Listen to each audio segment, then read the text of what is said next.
こんにちは、川野ゆうまです。今日はメリタの一つ穴ドリッパー、台形のフィルターを使うドリッパーですね。これを使って美味しいレシピを紹介していきたいと思います。ドリッパーはこんな感じのドリッパーね、見たことある人も多いと思うんですけど、このメリタの穴がそこに一つだけ開いてるドリッパーです。これハサミ焼きで白い焼き物なんですけど、このねハサミ焼きのもの、これめっちゃ可愛いなと思って買いました。この一つ穴っていうドリッパーはお湯が、ある程度溜まって同じように抜けていく。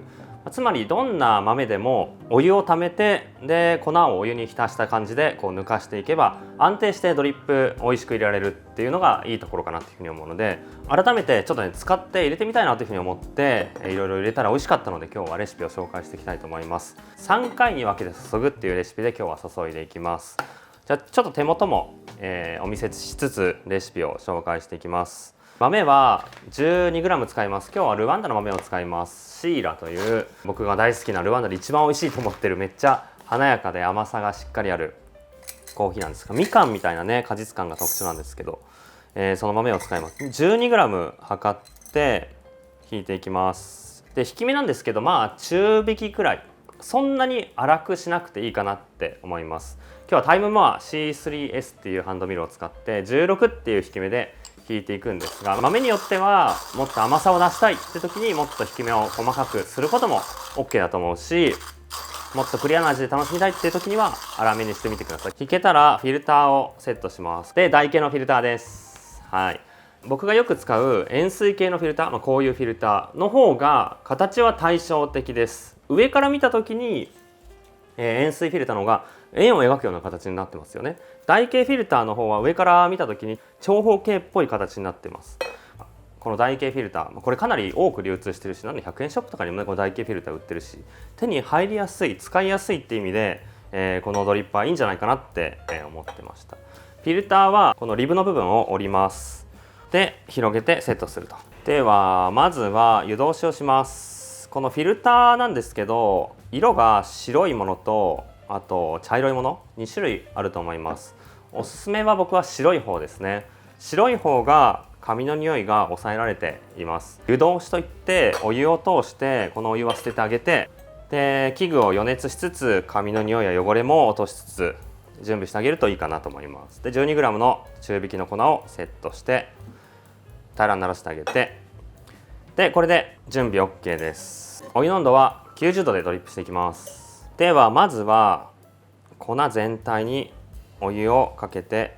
蒸らします。だいたい30から 35g くらいのお湯だとちょうどいいかなっていうイメージなんですけど、グラム数見ながら蒸らしたりするの大変なんで、ざっと粉全体にお湯がかかるくらいでいいかなと思います。蒸らしはここでお湯多すぎるとちょっと甘さが出にくい状態でお湯が通っちゃうかなっていうふうに思うので、普通に全体にお湯かけて、でこの後かけるお湯あと2回かけるんですけど、味わいがしっかり出てくれるように成分出やすい状態にするっていうイメージです。で40秒蒸らします。40秒経ったら 120g まで全体にお湯をかけていきます。ドームを崩して大丈夫。粉全体にかける。どっちかっていうと全ての粉から均一に成分を出したいっていう気持ちでざっとかけていって、でこうすると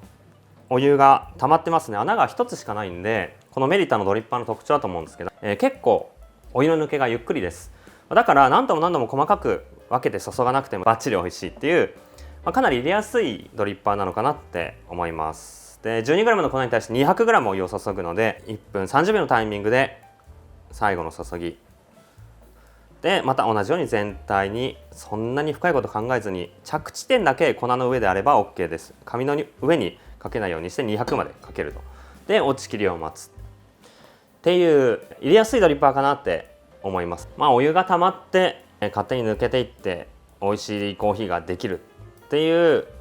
シンプルなドリッパーかなって思います。あとメリタが最初のハンドドリップを広めた最初の会社ですかね。スペシャルティーコーヒーの世界だと結構こういう対照的な形のドリッパーを使っている人が多いと思うんですけど、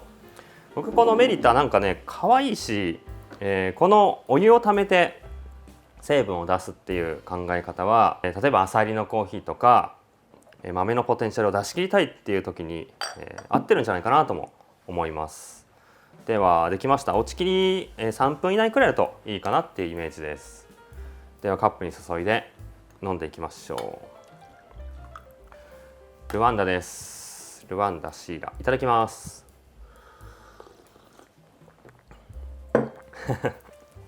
うまいね。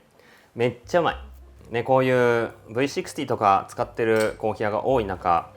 この台形フィルターを使うドリッパーで昔ながらの器具、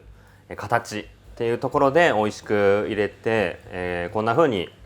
素晴らしいフレーバーのコーヒーができたらもうむしろかっこいいんじゃないかなって思いますね。なんかこうスタイルとしていいですよね。この形なんですけど、お湯が溜まって成分が出ていく分には僕はあんまり形関係ないかなって思ってます。それこそ台形のフィルターを使うクレバードリッパーっていうのがあるんですけど、これも粉をお湯に浸してからお湯を抜いて成分を出すっていうレシピなんですけど、なんかそれをドリップしながらやるにちょっと近いイメージです。お湯が溜まってる間に成分が出ていくので、フィルターの形で味わいがこう出にくい、偏りがあるっていうことはあんまり感じないです。十分めっちゃ美味しいです。この豆が持っているちょっと桃出てきたな。僕これみかんとか八朔とか爽やかな柑橘の印象のコーヒーのイメージだったんですけど、このルワンダの豆、白桃みたいな、桃、オレンジ、アプリコット、少しリンゴ、紅茶、お花の香り、めっちゃうまいです。最高に美味しくできました。このメリタドリッパー、一つドリッパー持ってる人多いかなと思ったんで、改めてちょっと使ってみてよかったんで、今日はレシピを紹介してみました。一応今日紹介したハサミ焼きのメリッタドリッパー、一つドリッパーとメリッタのフィルター、あと今日、入れた豆などなど概要欄の方に貼っておきますので、興味ある方は見ていていただけたらと思います。僕が普段使うのはハリオの V60、V60 ネオ、カリタウェーブ、オレアとか結構新しいドリッパーが多いんですけど、こういう形的にクラシックな形でも豆が良ければ、あとレシピが良ければ十分美味しいかなって思います。なのでぜひコーヒーお家で入れる方もまずお手持ちのドリッパーで、コーヒーを入れてみて、そこからドリッパーの違いとか入れ方の違いとか、そして最終的には豆の違いっていうところでコーヒーを楽しんでいただけたらいいかなと思います。いやーいいよね。なんかこのコンパクトさ、この背の低さがめっちゃいいんですよね、このドリッパーで。今回のレシピ 12g の粉200のお湯っていうレシピだったんですけど、このサイズだと割とそのぐらいが限界かなと思ってます。それ以上のコーヒーを作ろうとすると溢れちゃいそうになるんで、もうちょっと時間かけて何度も注がなきゃいけなくなっちゃうので、レシピ的には今回の 12g200 っていうレシピでいつも同じように安定して入れるのに向いてるドリッパーだなと思いました。大きいサイズもありますよね。あとは白い焼き物ドリッパーシリーズ、また動画上げようかとも思うんですけど、同じく台形フィルターを使うものでいうとカリタの三つ穴ドリッパー、これもまた入れてみたいと思ってます。動画で紹介すると思います。これもハサミ焼きっすね。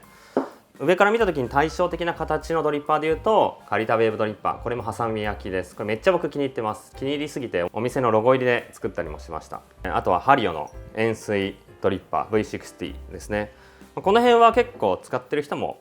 多いと思うんですが、カリタの、レシピは過去にも紹介しているので動画概要欄に貼っておきます。ハリオの円錐ドリッパー、改めてこのね焼き物いい感じなのでちょっと、もう一回入れてレシピ紹介しようと思います。カリタもですね、また見ていただけたらと思います。今みたいにメリタのクラシックな形のドリッパーで十分めっちゃ美味しいんで、ドリッパーはあくまでテンション上がるかどうか、使い続けたいかどうか、お家のインテリアとかファッションみたいな感覚でドリッパーは選んでしまって全然いいと思います。好みに合わせて、好きなドリッパーでコーヒーを楽しんでいただけたらと思います。一緒にコーヒーを楽しんでいきましょう。